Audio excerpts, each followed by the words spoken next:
अगर आप बार-बार प्रयास करने के बाद भी ध्यान का अनुभव नहीं कर पा रहे हैं, तो यह कहानी आपको ज़रूर समझनी चाहिए। एक बार एक साधक एक आत्मज्ञानी के पास जाता है और उनसे पूछता है, गुरुदेव, मैं काफ़ी समय से ध्यान कर रहा हूँ, परंतु ना तो ध्यान का कोई अनुभव हुआ है और ना ही मेरे जीवन में कोई बदलाव आया है। मैं बड़े-बड़े महात्माओं से मिला हूँ, सबकी बातों ने मुझे प्रभावित किया है, परंतु आज तक ऐसा कोई नहीं मिला जो मुझे ध्यान का अनुभव करा सके। वे आत्मज्ञानी कहते हैं, भंते, तुम गलत जगह, गलत प्रश्नों के साथ आ गए हो। तुम कहते हो कि तुम्हारे जीवन में कोई बदलाव नहीं हुआ। तुम चाहते हो कि कोई आए और तुम्हें ध्यान का अनुभव करा दे। ये दोनों ही बातें गलत हैं। तुम्हें यह समझना चाहिए कि यदि तुम्हारे जीवन में कोई बदलाव नहीं हुआ होता, तो तुम मुझसे ये प्रश्न पूछ ही नहीं रहे होते। लाखों लोग जीवन में हर वो काम करते हैं जो उन्हें सही लगता है और अंत में रोते हुए मर जाते हैं। मगर तुम रोते हुए नहीं मरना चाहते, इसीलिए तुम मुझसे ये प्रश्न पूछ रहे हो।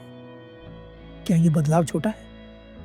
रही बात ध्यान का अनुभव कराने की, तो इस पूरे ब्रह्मांड में ऐसा कोई नहीं है जो तुम्हें ध्यान का अनुभव करा सके। ये एक सत्य है, परंतु इसके साथ साथ एक और सत्य ये है कि इस पूरे ब्रह्मांड में ऐसा कोई नहीं है जो तुम्हें ध्यान का अनुभव करने से रोक सके, सिवाय तुम्हारे।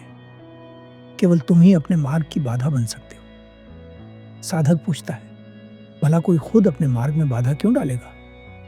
वे आत्मज्ञानी कहते हैं, दो तरह के लोग ध्यान करना चाहते हैं। पहले वे जिन्होंने सुना है कि ध्यान करना अच्छा होता है, और दूसरे वे जिन्होंने सब कुछ करके देख लिया है और अब केवल ध्यान ही उनका आखिरी विकल्प बचा है।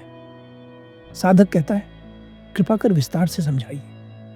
आत्मज्ञानी कहते हैं, मैं तुम्हें अपनी कहानी सुनाता हूँ।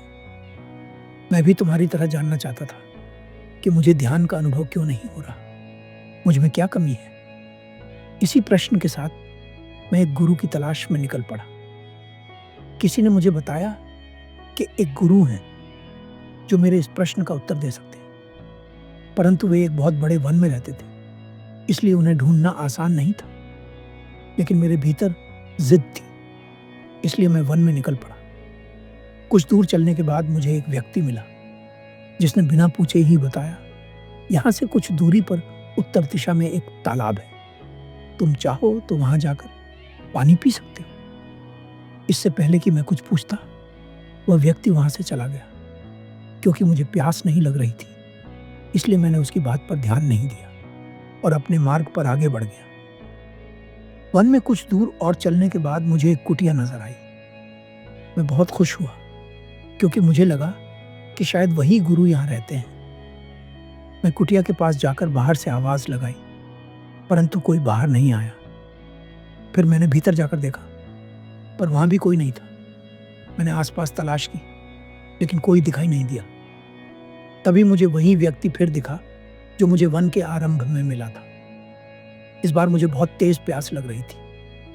मैं उसके पास गया और पूछा, क्या तुम्हारे पास पानी है? उसने कहा, नहीं। मैंने पूछा, मुझे पानी कहाँ मिलेगा? उसने कहा, पक्का तो नहीं पता, लेकिन शायद पूर्व दिशा में हो सकता है। मैं उसकी बात मानकर पूर्व दिशा की ओर चल पड़ा। बहुत दूर चलने के बाद भी पानी नहीं मिला, पर मैंने हार नहीं मानी। कई जानवरों से बचते बचाते अंत में मुझे एक झरना मिला। मैंने जी भरकर पानी पिया और फिर वापस कुटिया की ओर लौट आया। जब मैं कुटिया पहुंचा तो देखा वही व्यक्ति वहां बैठा हुआ था। मैंने उससे पूछा, भंते, क्या आप बता सकते हैं कि वह गुरु कहाँ मिलेंगे जिनकी ये कुटिया है? उसने कहा, मैं ही हूं जिसे तुम खोज। मैंने कहा, गुरुदेव, मैं बहुत परेशान हूं। मैं एक प्रश्न का उत्तर चाहता हूं, क्या आप मुझे उत्तर देंगे? उन्होंने कहा, अवश्य। मैंने पूछा, गुरुदेव, क्या अंतर है उस व्यक्ति में जो आत्मज्ञान को प्राप्त कर लेता है और उस व्यक्ति में जो नहीं करता? गुरु ने कहा, वही अंतर है जो प्यास के साथ पानी खोजने और प्यास के बिना पानी खोजने में है। पहली बार जब तुम मुझे मिले थे तो मैंने बताया था कि पानी कहाँ मिलेगा, लेकिन तुमने मेरी बात पर ध्यान नहीं दिया, क्योंकि तुम्हें प्यास नहीं लगी थी। पर दूसरी बार जब मिले तब तुम्हारे भीतर प्यास थी। मैंने तुम्हें जानबूझकर गलत दिशा दी, फिर भी तुमने पानी खोज लिया। ध्यान भी ऐसा ही है। अगर तुम्हारे भीतर सच में खुद को जानने की प्यास है तो कोई तुम्हें कितना भी गलत रास्ता क्यों ना बताए, तुम रास्ता खोज ही लोगे। लेकिन अगर प्यास ही नहीं है तो चाहे तुम किसी के पास चले जाओ, किसी का प्रवचन सुन लो, कोई फायदा नहीं होगा। उस दिन के बाद मेरे जीवन की दिशा बदल गई। मैं तब तक नहीं रुका जब तक मैंने खुद को जान नहीं लिया। साधक पूछता है, गुरुदेव, असली प्यास कैसे पैदा होती है? आत्मज्ञानी कहते हैं, असली प्यास पैदा नहीं की जाती, वह उद्भवित होती है। साधक पूछता है, कैसे? वे कहते हैं, इस जीवन के सत्य को देखकर। साधक फिर पूछता है, सत्य क्या है? आत्मज्ञानी कहते हैं, सत्य वह है जो हमें हर सूखा पत्ता बता रहा है। सत्य वह है जो हर मुरझाया हुआ फूल कह रहा है। सत्य वह है जो चेहरे पर पड़ी झुर्रियां बता रही हैं। सत्य वह है जिसे हम देख तो रहे हैं पर देखना नहीं चाहते।